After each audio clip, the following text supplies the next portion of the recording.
Ο Ρίτσαρντ Μάρκους κατάφερε να εξαπατά τα καζίνο για πάνω από 15 χρόνια, με μεθόδους που απαιτούσαν λίγη τεχνική και πολύ θάρρος. Με τη βοήθεια της ομάδας του, εφάρμοσαν τη μέθοδο του past posting, που σημαίνει ποντάρισμα αφού έχει κριθεί το αποτέλεσμα του παιχνιδιού, κάτω από τα μάτια των ανθρώπων του καζίνο. Ξεγελούσε το προσωπικό και χρησιμοποιούσε τις ενστικτώδεις αντιδράσεις τους για να τους παραπλανήσει με τρόπο που για κάποια χρόνια δεν μπορούσε να εντοπιστεί. Αυτή είναι η ιστορία του Ρίτσαρντ Μάρκους, του ανθρώπου που έκλεψε εκατομμύρια από τα καζίνο χωρίς να συλληφθεί ποτέ.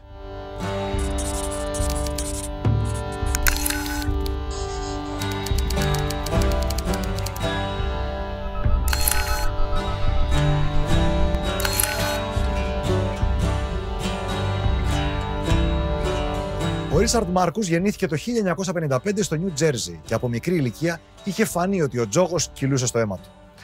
Όταν ήταν 6 ετών, έβαζε στοιχήματα με τους φίλους του για το επόμενο αυτοκίνητο που θα περάσει το δρόμο. Η Mercedes πλήρωνε 3/1, το Volkswagen 1/1 και ούτω καθεξής. Ήθελε να τζογάρει σε ό,τι κινείται. Κάτι που έκαναν πολλοί τα παιδιά στις ΗΠΑ τότε ήταν να παίζουν με τις κάρτες του baseball. Ανακάτευαν τις κάρτες τους, άνοιγαν 2 παίχτες από μία κάρτα ταυτόχρονα και όποιος είχε τον παίχτη με την υψηλότερη κατάταξη κέρδιζε την κάρτα του αντιπάλου του.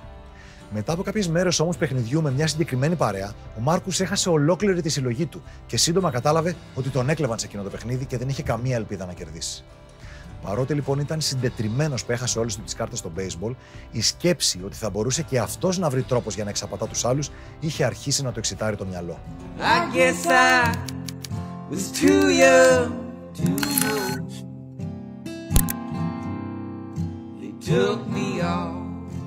Το 1976 ο Ρίτσαρντ Μάρκους παίρνει $20,000 που είχε κερδίσει με μια σειρά από τυχερά πονταρίσματα στον υπόδρομο της Νέας Υόρκης και πάει στο Las Vegas. Είχε την ελπίδα μέσα του ότι θα καταφέρει να κερδίσει τα τυχερά παιχνίδια και τα πρώτα του αποτελέσματα τον έκαναν πολύ αισιόδοξο. Οι 20.000 έγιναν 30, οι 30, 50, οι 50, 100 και το καζίνο που έπαιζε άρχισε να τον αντιμετωπίζει σαν μεγαλοπαίχτη. Του έδωσαν δωρεάν σουίτα, γεύματα, σαμπάνιες. Ο Μάρκους γλυκάθηκε και πίστεψε ότι είναι ανώτερος ακόμα και από τη θεά τύχη. Για 9 μέρες όμως κράτησε η τύχη του. Την 10η ήταν και η μέρα των γενεθλίων του και έκλεινε τα 21 του χρόνια. Εκείνο το βράδυ τα έχασε όλα. Εκείνο το βράδυ λοιπόν πήγε να κοιμηθεί σε μια πανάκριβη σουίτα χωρίς να έχει φράγκο. Από το επόμενο βράδυ κοιμόταν κάτω από μια γέφυρα και δεν είχε λεφτά ούτε για να φάει. Μετά από 3 εβδομάδες που κοιμόταν κάτω από τη γέφυρα άφραγκος, αποφάσισε ότι κάτι πρέπει να κάνει για να ξεκολλήσει από αυτή την κατάσταση. Ήθελε να πιάσει δουλειά, αλλά το μόνο πράγμα που ήξερε ήταν ο τζόγος. Αφού λοιπόν πήγε και έκλεψε κάποια καλά ρούχα για να ντυθεί από ένα μαγαζί, μπήκε σε μια σχολή για κρουπιέριδες και τελικά έπιασε δουλειά σαν dealer στα παιχνίδια μπακαρά και blackjack στο καζίνο Four Queens. Εκεί άρχισε να παρατηρεί τους άλλους dealers και όλα τα μέτρα ασφάλειας του καζίνο, μαθαίνοντας πλέον το παιχνίδι από την άλλη πλευρά. Τον Ιούνιο του 1977, και ενώ ο Μάρκους ήταν σε βάρδια στο καζίνο, ένας πελάτης του κάθισε στο τραπέζι στο Four Queens όπου δούλευε αυτός. Αυτός ο άνθρωπος έμελε να του αλλάξει τη ζωή. Ήταν ο Τζόι Κλάσον, ένας 50άρης επαγγελματίας κομπιναδόρος με πάνω από 20 χρόνια εμπειρίας. Ο Κλάσον έψαχνε να στρατολογήσει ανθρώπους για την επόμενη κομπίνα του και ο Μάρκους ήθελε να τον εντυπωσιάσει για να τον πείσει να τον βάλει στην ομάδα του. Έχοντας μελετήσει καλά πώς δούλευαν οι άνθρωποι του καζίνο, κατάφερε λοιπόν ο Μάρκους να σκεφτεί έναν τρόπο ώστε η ομάδα του Κλάσον να μπορέσει να εξασφαλίσει σίγουρα κέρδη από το καζίνο στο οποίο εργαζόταν ο Μάρκους.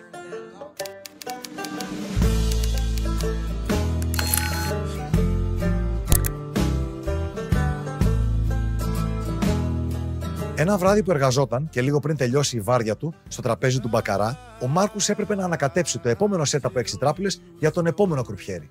Σε μια του βάρδια λοιπόν, την ώρα της αλλαγής κρουπιέρι, έστησε το νέο σετ με τις τράπουλες με τέτοιο τρόπο ώστε για τα πρώτα 6 μοιράσματα να είναι σίγουρο ότι θα κερδίσει η πλευρά του παίκτη στον μπακαρά. Μόλις το έκανε αυτό, έκανε νόημα με μια ανεπαίσθητη κίνηση του χεριού μπροστά από το σαγόνι του, το οποίο είδαν τα υπόλοιπα μέλη της ομάδας του Κλάσον. Μέσα σε λίγα λεπτά, οι 7 κενές θέσεις του τραπεζιού είχαν γεμίσει με τους συνεργάτες του Τζόι Κλάσον. Στο μεταξύ, ο dealer που μόλις είχε ξεκινήσει τη βάρδια του δεν είχε ιδέα ότι μοιράζει αποστημένη τράπουλα. Με τα πονταρίσματα των μελών της ομάδας να είναι από $2.000 ο καθένας, τα κέρδη τους ξεπέρασαν τις $80.000 εκείνο το βράδυ. Αλλά η κομπίνα δεν μπορούσε να επαναληφθεί γιατί θα ήταν πολύ πιθανό να εγείρουν υποψίες. Ο Κλάσον εντυπωσιάστηκε από το σχέδιο που σκέφτηκε ο Μάρκους και τον έβαλε στην ομάδα μαθαίνοντάς του τα δικά του κόλπα. Ο Μάρκους ήταν ευτυχισμένος. Είχε αφήσει τη δουλειά στο καζίνο και ήταν περήφανος που θα γινόταν ένας κομπιναδόρος και θα παίρνει λεφτά αυτός από τα καζίνο. Ο Τζόε Κλάσον πήρε τον Μάρκους υπό την προστασία του και τον δίδαξε τη μέθοδο του past posting.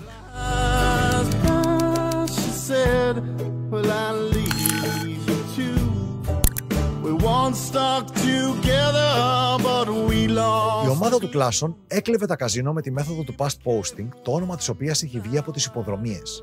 Με τον όρο past post στις υποδρομίες περιγράφονται τα παράτυπα πονταρίσματα που τοποθετούνται αφού τα άλογα έχουν ξεκινήσει. Έχουν περάσει δηλαδή τα posts, τους στήλους που ορίζουν την εκκίνηση. Στα παιχνίδια του καζίνο αυτό μεταφράζεται σε αλλαγή του πονταρίσματος αφού το αποτέλεσμα του παιχνιδιού έχει κριθεί, με τρόπο που να μην γίνεται αντιληπτός από τους κρουπιέριδες και τους ανθρώπους του καζίνο. Τότε δεν υπήρχαν κάμερες, οπότε η ομάδα του Κλάσον έπρεπε να φροντίσει μόνο να αποφύγει τα βλέμματα των υπαλλήλων του καζίνο και αυτό το κατάφερναν σαν ομάδα. Την εφάρμοζαν την τακτική τους στη ρουλέτα κυρίως, όπου με ενορχιστρωμένες κινήσεις αποσπούσαν για λίγο την προσοχή του κροπιέρι και ταυτόχρονα μπλόκαραν στιγμιαία με συγκεκριμένες στάσεις του σώματός τους ο καθένας την θέα των ελεγκτών του καζίνο προς το σημείο που γινόταν η αλλαγή του πονταρίσματος. Έτσι, όποτε έβαζαν το σχέδιο σε εφαρμογή, κατάφερναν να χάνουν λίγα όποτε το στοίχημα έχανε, ενώ όταν το ποντάρισμα ήταν κερδισμένο, ξαφνικά εμφανιζόταν μια μάρκα μεγάλης αξίας κάτω από τις μάρκες μικρής, η οποία περίμενε να πληρωθεί. Been riding hard for 3 days, and I can't turn back now. Για να εκτελεστεί το σχέδιο χρειαζόντουσαν τουλάχιστον 5 άτομα.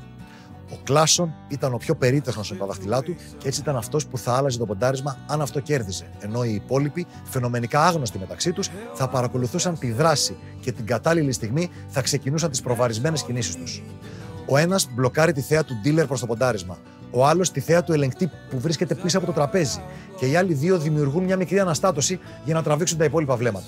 Αν χρειαστεί, υπάρχουν και άλλα μέλη της ομάδας διαθέσιμα για να μπλοκάρουν την θέα άλλων υπαλλήλων του καζίνο προς το σημείο. Αισθανόμουν υπέροχα, έχει πει ο Μάρκους για εκείνη την εποχή. Ένιωθα ότι ανήκω κάπου. Η ομάδα του Κλάσον μαζί με τον Μάρκους κατάφερε να κλέβει τα καζίνο για 12 χρόνια. Στο ενδιάμεσο βρέθηκαν κάποιες φορές αντιμέτωποι με τους ανθρώπους ασφαλείας του κάθε καζίνο που είχαν υποψιαστεί ότι κάτι συμβαίνει, αλλά χωρίς απτές αποδείξεις στα χέρια τους ήταν αναγκασμένοι να τους αφήσουν να φύγουν. Θυμίζω δεν υπήρχαν κάμερες ακόμα.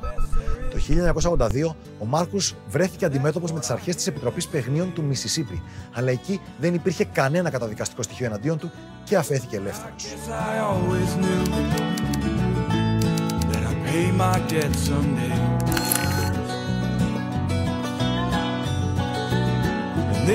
Το φθινόπωρο του 1990, ο Τζόε Κλάσον ανακοινώνει στα μέλη της ομάδας ότι αποσύρεται, παίρνει σύνταξη και ο καθένας θα πρέπει να πάρει το δρόμο του. Έτσι, ο Μάρκος αποφασίζει να φτιάξει τη δική του ομάδα, προσεγγίζοντας τους φίλους που είχε συνεργαστεί στο παρελθόν. Έρχεται σε επαφή με δύο παλιούς του φίλους, τον Άντι, του οποίου το επίθετο δεν έχει γίνει γνωστό, και τον Πατ Μάλερι. Οι τρεις τους επιστρέφουν στο Las Vegas και αμέσως πιάνουν δουλειά. Από εδώ και πέρα όμως πρέπει να σημειώσω ότι τα γεγονότα περιγράφονται αποκλειστικά από τον Μάρκους χωρίς άλλες πηγές να επιβεβαιώνουν τα λεγόμενά του.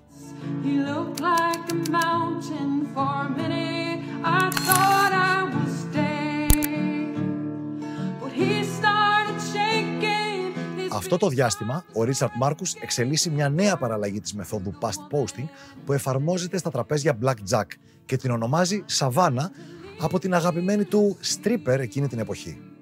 Σύμφωνα με τους ισχυρισμούς του Μάρκους, για να εκτελεστεί η μέθοδο Savannah, έπρεπε πρώτα να παρατηρήσουν τα τραπέζια για να εντοπίσουν τον dealer που είναι ο πιο κουρασμένος, που κάνει τις κινήσεις του στον αυτόματο πιλότο. Πλησίαζε λοιπόν ο Μάρκους στο τραπέζι διακριτικά, να μην τον δει κανένας, και καθόταν στην τελευταία θέση. Είναι η τελευταία θέση που παίρνει φύλλο και η πρώτη που πληρώνεται, και αυτό έχει σημασία, έλεγε ο Μάρκους. Όταν κέρδιζε την παρτίδα, μόλις ο κρουπιέρης τον πλήρωνε και πήγαινε στο επόμενο κουτί να συνεχίσει τη διαδικασία, ο Μάρκους έκανε μια κίνηση με το δεξί του χέρι, σαν να πάει να πάρει τις κερδισμένες μάρκες, αλλά αντί αυτού τις άλλαζε. Με δύο που η πάνω μάρκα ήταν ίδια, αλλά η κάτω ήταν μεγαλύτερης αξίας από αυτού που είχε τοποθετήσει αρχικά. Αμέσως μετά άγγιζε τον dealer στο χέρι του, τον κρουπιέρη, διαμαρτυρόμενος ότι τον έχει πληρώσει λάθος. Οι παίχτες όμως απαγορεύεται να αγγίζουν τους κρουπιέριδες και αυτό το άγγιγμα προκαλούσε ένα μικρό σοκ στον υπάλληλο του καζίνο. Ο Μάρκους λοιπόν υποστηρίζει ότι η μέθοδος Savannah βασιζόταν στο γεγονός ότι ο κρουπιέρης κάνει ρομποτικές κινήσεις και με το άγγιγμα στο χέρι να τον αναστατώνει στιγμιαία, τις περισσότερες φορές κατέληγε να σαστίζει και να μην πιστεύει ότι ο ίδιος είδε λάθος, πληρώνοντας τελικά το ποντάρισμα, πιστεύοντας ότι αυτός είχε κάνει το λάθος. Ακόμη και αν τον έβλεπαν τον Μάρκους να πιάνει τις μάρκες που είχε ποντάρει και κάτι να κάνει με αυτές, αυτός έλεγε ότι είχε αναπτύξει διάφορες μεθόδους άμυνας. Η συνηθέστερη ήταν να εμφανίζεται σαν μεθυσμένος. Και αν τον κατηγορούσαν ότι κάτι έκανε με τις μάρκες στο κερδοφόρο ποντάρισμα, έκανε ότι δεν ήξερε καλά τους κανόνες. Το βασικό πρόβλημα σε αυτή τη μέθοδο, όπως την περιγράφει ο Μάρκους, την εποχή που την περιγράφει ο Μάρκους, ότι την εφάρμοζε, ήταν ότι τα καζίνο τότε, στη δεκαετία του 90, είχαν ήδη βάλει κάμερες. Κάμερες που ήταν στο ταβάνι και δεν μπορούσε να μπλοκάρει τη θέα από εκεί. Ήταν λοιπόν πρακτικά πολύ δύσκολο να εφαρμόσει μια τέτοια μέθοδο ο Μάρκους.